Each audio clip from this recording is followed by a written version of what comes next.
আল কুরআনের বাংলা অনুবাদ সূরা আল কলম। রহমান রহিম আল্লাহ তাআলার নামে। নুন, শপথ লেখার মাধ্যম কলমের, আরও শপথ এ কলম দিয়ে তারা যা লিখে রাখছে। আর তোমার মালিকের অসীম দয়ায় তুমি পাগল নও। তোমার জন্য অবশ্যই এমন এক পুরস্কার রয়েছে যা কোনোদিনই নিঃশেষ হবে না। নিঃসন্দেহে তুমি মহান চরিত্রের উপর প্রতিষ্ঠিত রয়েছ।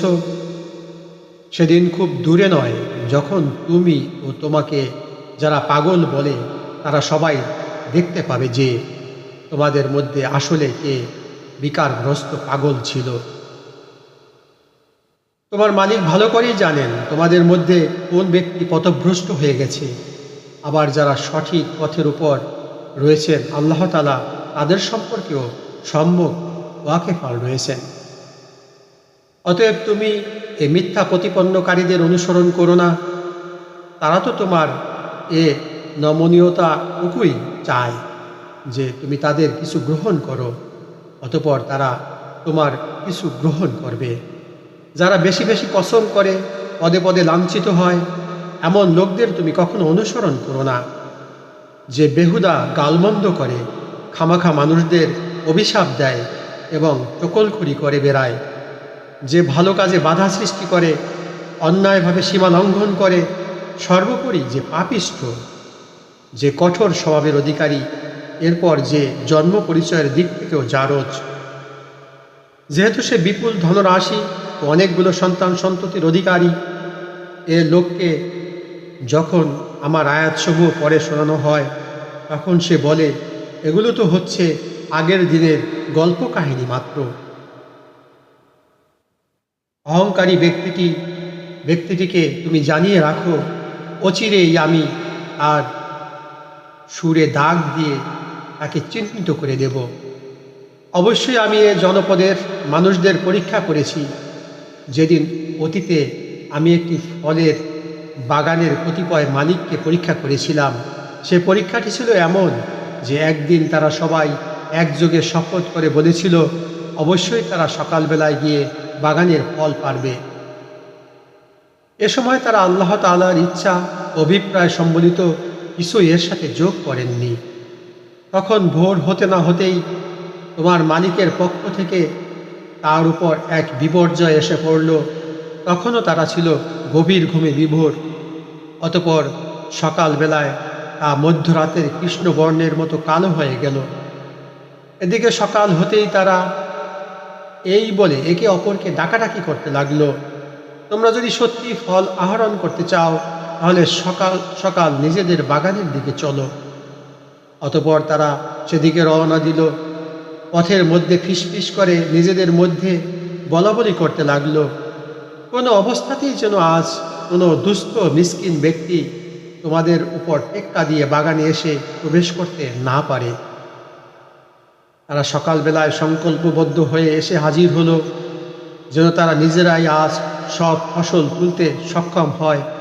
অতঃপর যখন তারা সে বাগানের দিকে তাকিয়ে দেখল তখন হতভম্ব হয়ে বলতে লাগলো, কি এটা তো আমাদের বাগান নয়, আমরা নিশ্চয়ই পথভ্রষ্ট হয়ে পড়েছি। না, আসলেই আমরা আজ মাহরুম হয়ে গেছি। এ মুহূর্তে তাদের মধ্যকার একজন ভালো মানুষ তাদের বলল, আমি কি তোমাদের বলিনি সব কাজের ব্যাপারে আল্লাহর উপর ভরসা করবে? কত ভালো হতো যদি তোমরা আগেই আল্লাহ তাআলা মহান নামের তসবিহ পড়ে নিতে। এবার নিজেদের ভুল বুঝতে পেরে তারা বলল, সত্যি আমাদের মালিক আল্লাহ তাআলা অনেক মহান, অনেক পবিত্র। তার নাম না নিয়ে আমরা আসলেই জালেম হয়ে পড়েছিলাম।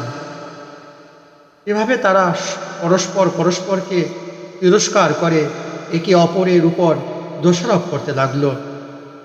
তারা আরও বলল, দুর্ভোগ আমাদের, মূলত আমরা তো সীমা লঙ্ঘনকারী হয়ে পড়েছি।